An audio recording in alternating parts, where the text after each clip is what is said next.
Los carriles del viento, siempre me jugué la suerte, ya que el soplo de la muerte llega a su debido tiempo. Hoy de nada me arrepiento, que el viento del corazón me impulsó en la dirección de un fuerte y largo camino. Ahora veo que mi destino es vivir en la pasión.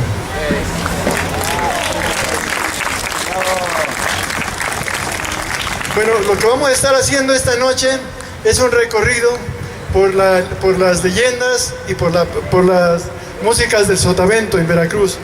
Antiguamente el Sotavento era el paraíso terrenal para los antiguos aztecas, nuestros ancestros, y ahí vivían los olmecas, los primeros habitantes.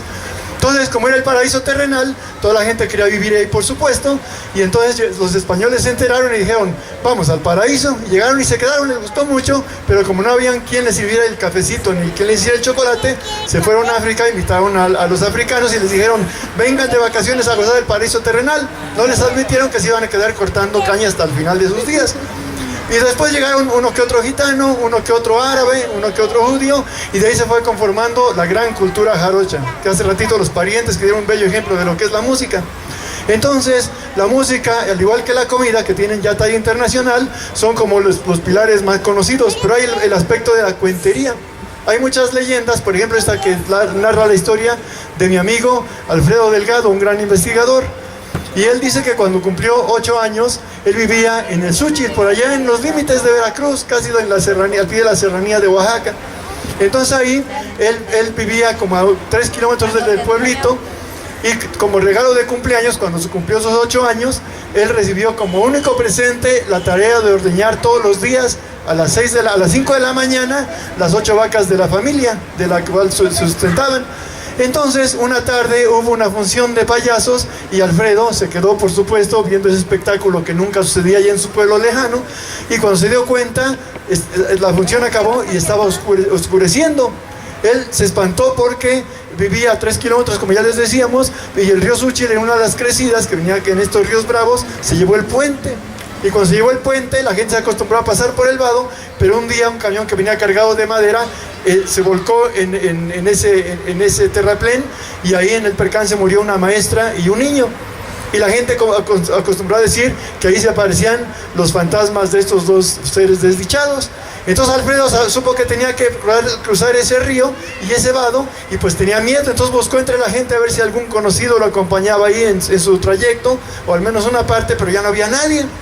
Entonces él vio que salía una uñita de luna creciente y dijo, bueno, voy a aprovechar por lo menos esta luminosidad, porque si no llego mañana, pues la economía va a ser seriamente afectada. Comenzó a caminar, y cuando llega a las últimas curvas para subir al vado, de pronto que ya llega cerca de la cresta donde estaba el vado, y de pronto vio que del otro lado estaba vestida de blanco la muerte, llamándolo. Ven, con su brazo extendido. Alfredo, pues obviamente dio una vuelta y se echó a correr despavorido, pero como al medio kilómetro su corazoncito ya se le estaba saliendo del pecho, y entonces supo que con muerto o sin muerte él tenía que cruzar por fuerza, y el único lugar para cruzar era 2 horas monte arriba, donde había changuanes y chilobos y junchos y seres más siniestros que un fantasma, que en comparación sería como un algodoncito de azúcar. Entonces se acordó que su abuelo le había platicado que la muerte nos reconoce por la vestimenta. Entonces cuando viene la muerte, que a todos nos reconoce por la manera de vestir, pues entonces hay que desnudarse, y de esta manera la muerte pasa sin vernos. Digo, pues esta es la única manera y la solución. Entonces llega al río temblando, sintiendo aquí los torbellinos del miedo en su pobre lomito, y se quita la ropa. Sube allá al camino y ve que la muerte ahí seguía inexorable, esperándolo, llamándolo. Y Alfredo, el pobre Alfredito, ahí venía con su ropa, y cuando va cruzando, porque era el único lugar de acceso y ahí estaba la muerte al lado, él se tapó con su cara para no ver la muerte, y escuchaba el crujido del vestido de la muerte. Y entonces la curiosidad del niño, ya que casi pasaba la muerte, que se escuchaba todavía el roce de la prenda de la gran señora, de pronto que ve con la curiosidad, ¡ay!, suspiró aliviadísimo, porque lo que él había tomado como la muerte era una bolsa de la azufrera que se había atorado en un breñal de la orilla del camino, y que con el viento uno de los jirones ondeaba y parecía el brazo de la muerte. todo se había confabulado para crearle una visión. Él estaba apenas suspirando y recuperando, ya ves, después de un gran susto, el alivio que se siente cuando sobrepasamos el peligro. Él pensó que ya estaba todo aliviado y para su buena suerte, ahí en el camino vendía en las curvas las luces de una camioneta. Dijo, bueno, mejor aún todavía, porque todavía alguien me va a dar un aventón hasta mi casa. Entonces cuando los faros de la camioneta lo alumbraron y él le pidió la seña del aventón, entonces escuchó un alarido. ¡Ay! Terrífico, vio que la camioneta daba la media vuelta y se iba ahí dejando las salpicaderas y los tornillitos en medio de las zanjas y de los baches. Y Alfredo en ese momento se dio cuenta de que estaba desnudo y que seguramente el conductor lo había tomado como el fantasma del niño y aparte estaba ahí la muerte.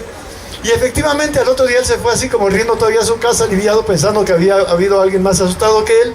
Y al otro día la comidilla en todo el Xóchitl era que don Palemón, el carnicero más adorado del pueblo, la noche anterior había visto no solamente al niño y a la muerte, sino había visto a la Llorona y a los changuanes y a los chilobos y a todos los seres naturales y sobrenaturales de la región, y que estaba enfermo de nervios y, como dicen allá, de deposiciones. Alfredo nunca dijo nada de este secreto que hoy se lo revelo por primera vez, y lo más extraordinario es que esta historia es real. Mi amigo Alfredo dice que desde ese momento no le tiene miedo absolutamente a nadie. Así que esta es una historia de valor para saber que siempre en los peores momentos se puede encontrar una solución. Semillas. Vamos a dar un aplauso al grupo Semilla y a Octavia, la cuentera.